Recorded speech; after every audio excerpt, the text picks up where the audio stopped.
All right, simple and easy draft for Monday's edition of PFT Live.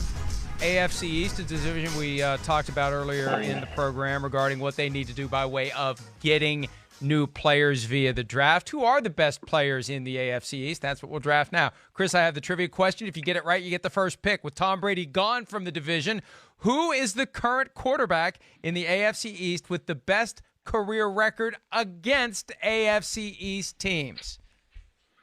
Well, I mean, that's got to be. Hold on, I just want to make sure I'm not missing anybody. I mean, I would think that has to be Ryan Fitzpatrick. Wah, wah, wah. Fitzpatrick is 17-26 against AFC East teams. The current quarterback with this is a tough one too. This is far from what color is blue. Brian Hoyer is the right answer. Brian Hoyer is 12-5 against teams of the AFC East. So it was a little bit of a trick question.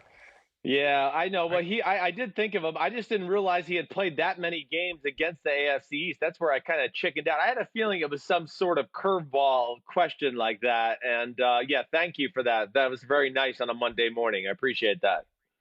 Josh Allen is underwater at 4-6. Fitzpatrick 17-26. Sam Darnold 3-6 against the AFC East. The Patriots have something to do with that. All right, I get the first pick. This one's easy. The reigning defensive player of the year comes from the AFC East. Stephon Gilmore. He spent his whole career in the AFC East. And I remember when he became a free agent a few years ago, when he was with the Buffalo Bills after his rookie contract expired. And there was all this speculation, the Bears, the Eagles, this team, that team, and then boom, the Patriots grabbed him. And people were like, Patriots? Why the Patriots? Like, well, this one's easy. They've dealt with the guy for 5 years, twice a year. If they're making the move, they see something in there that is more special than what Stephon Gilmore has done in his first 5 years, and that's exactly what he's done during his time with the New England Patriots. Chris, there was actually talk at one point last year of Gilmore for MVP early on when that defense was reminding people of the 85 Bears, ultimately Defensive Player of the Year. So clearly the best player in the division. Yeah, I think you're safe to say that for sure. That would have been my number one pick. I mean, hey, this day and age, the NFL, the cornerback position, all the great receivers and quarterbacks and everything like that. And we know Bill Belichick likes to put his guys on an island like that. He has tremendous pressure on them on a week-to-week basis. Yes, and he was phenomenal last year. Slam dunk, NFL defensive MVP. I don't think he's the best defense. I'm still saying Aaron Donald's the best defensive player in football, okay? But Stephon Gilmore at least is in that conversation, and that Patriots defense was awesome last year. All right, my pick, I'm going to go with Jamal Adams of the New York Jets. Jamal Adams, for my money, is the best safety in the game right now. I mean, he can do it all, whether that's, tackle at the line of scrimmage, linebacker, coverage, whatever it may be, blitzing, creating plays, running sideline to sideline, open field tackling. I mean, he's really got it all. I mean, Jamal Adams is a really, really awesome football player. Do the Jets probably wish he would be maybe a little more quiet when the microphone's in front of his face? Sure, maybe. But either way, for an organization that hasn't had much life as of late, Jamal Adams is, just a phenomenal football player. He really is. And, to me, I don't know, Mike, I don't know how you feel, but I think he is the best safety in the sport right now all around. Yeah, absolutely. He's an incredible talent. I think the push and pull with the Jets is just trying to get him to buy in all the time. Right. He's frustrated by losing. He's got a little bit of that Stephon Diggs quality to him where, takes a little care and feeding, a little temperamental, and every once in a while it flashes. And I think that in his heart of hearts, he would like to be traded to a winning team, that he just doesn't have faith that the Jets are going to put the kind of franchise around him that's going to help him have the kind of success that he wants to have. And it doesn't say a whole lot for the division that the first two picks are defensive players, and my list has a lot more defensive players. And I thought about going with a defensive newcomer to the division, Chris, but yeah. No, I'm gonna make you pay for passing on your guy Josh Allen in round one, and I'm taking him off the board. You left him there. It's still a quarterback-driven league. He's the best quarterback in the division. We saw him begin to come into his own last year. He's got the potential to be a special talent for the Buffalo Bills, and I think he's the third best player in the division right now. Yeah, that's fair. I mean, he's a game changer. He has game-changing type talent, to what you're saying. His arm is special. Does he need a little work on accuracy and consistency still? Sure. Yes.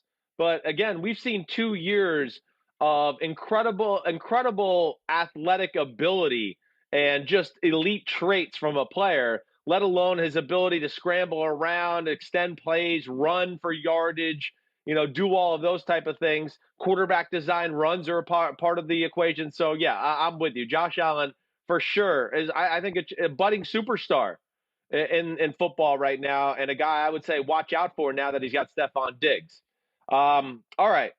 Good pick by you. I'm going to go with Devontae Parker, wide receiver for the Miami Dolphins. I mean, as we sit here last year, I mean, this was the best receiver in the division for sure. I mean, Devontae Parker, size, route running ability, can beat you down the field with go routes. I mean, we saw what he did at the end of the year in Week 17 against that Stephon Gilmore and that great secondary for the New England Patriots. He kind of took over the football game in the second half of that one. To me, this is a top-tier receiver in the NFL who's battled a lot of injuries early on in his career, but last year was healthy and showed you what he's all about, Mike. I mean, I have had him on my list, and I was like, let me look at Devontae Parker's stats. 72 receptions for 1,202 yards, okay? 9 touchdowns, 16.7 yards per catch. He was 5th in the NFL with total yards altogether. That's dangerous right there. To me, yes, he's the best receiver in the division. So yes. What you're telling me is you would trade a first-round pick, a fifth-round pick, and a sixth-round pick this year, and a fourth-round pick next year to get Devontae Parker. Is that what you're telling me? I would like to see him stay healthy for one more year. I mean, that's the difference. But I think his high-end, top-end talent is better than Stephon Diggs. Yes, I do. I love Stephon Diggs. But he's never consistently demonstrated. I mean, all this, this comes up from time to time. When we do it, others do it. Well, if he could stay healthy. Well, but he doesn't stay healthy. That's part of who you are. You can't stay healthy at the NFL level. Well, maybe it's not anymore. I mean, he was healthy for 16 games last year. So, I don't know. Maybe he's out of the woods there. All I know is if you ask me who was better last year, Devontae Parker or Stephon Diggs, not 2 years or 3 years ago, when it doesn't freaking matter because that was 2 or 3 years ago. Last year, Devontae Parker was better than Stephon Diggs. Is that my argument? And tell Pete Demolitolitis to stop texting me. I know Stephon Diggs is on the board. I took Devontae Parker. That was Stats that actually texted that one. Screw you too, Stats at home. Thank you. Thank you for leaving my guy Stephon Diggs on the board. I'll make sure when we have him assuming there is a Super Bowl next year, because who knows at this point, and assuming that we're able to go there and actually interview people when we have Stephon Diggs, I'm going to make sure I point out that back in April, we had a draft of the best players in the division, and Simms picked Devontae Parker over Stephon Diggs. But yeah, Diggs, for all the reasons we've discussed since the Vikings traded him to the Bills, Diggs is a special talent. Diggs is the reason why Bills fans should be very excited, and Diggs is one of the reasons why we're going to see Josh Allen get even closer to his ceiling. Diggs will run the route. Allen will throw the ball. Diggs will catch the ball. Diggs will be happy. Bills fans will be happy. They'll be jumping through tables and doing all the things Bills fans do, and they may very well take over the division. Yeah, I mean, hey, listen, again, I'm not going to sit here and go, oh gosh, out there. Yeah, Diggs is awesome. I'm with you. I'm just telling you, there's a reason Devontae Parker was a top 20 pick, and there's a reason he did what he did last year without a Dalvin Cook or a Kirk Cousins or an Adam Thielen across from him to help him out. It was him or nobody else for that Dolphins offense, and he delivered last year, and that's why I went with him over them. But I still love Stephon Diggs. What's up, Stephon? You the man. I still like you a lot. Screw Florio, okay? You really think he's watching? You really think he's watching? No, absolutely not. There's no way he's watching. Stephon, if you're watching, tweet out that you're watching. Although there really isn't anything else to watch right now. I mean, we're the only live football show in the mornings, and we have been for the past few weeks, other than the week we were off. But Stephon, if you're watching, let us know on Twitter. We love you, and I would have picked you over Devontae Parker, but Chris wouldn't. All right, who's your third-round pick? This is a tough one here. I'm going to go with Tre'Davious White. I am. I'm going to go with Tre'Davious White. I think he is he's a phenomenal football player. Listen, he can play man zone. He tackles. He's smart. He is certainly in that conversation for one of the premier corners in all of football. I don't think he's as athletically gifted as a guy like Byron Jones, but man, week in, week out, Tre'Davious White could do it all. There's a lot of good defensive players, which you start to realize in this division. We didn't C.J. Mosley, J.C. Jackson, this Byron Jones, Xavier Howard, all of those guys. But I think I'll give the edge to Tre'Davious White right now. He was an all-pro last year. And like I said, he can really do it all and was one of the best players on one of the best defenses in all of football.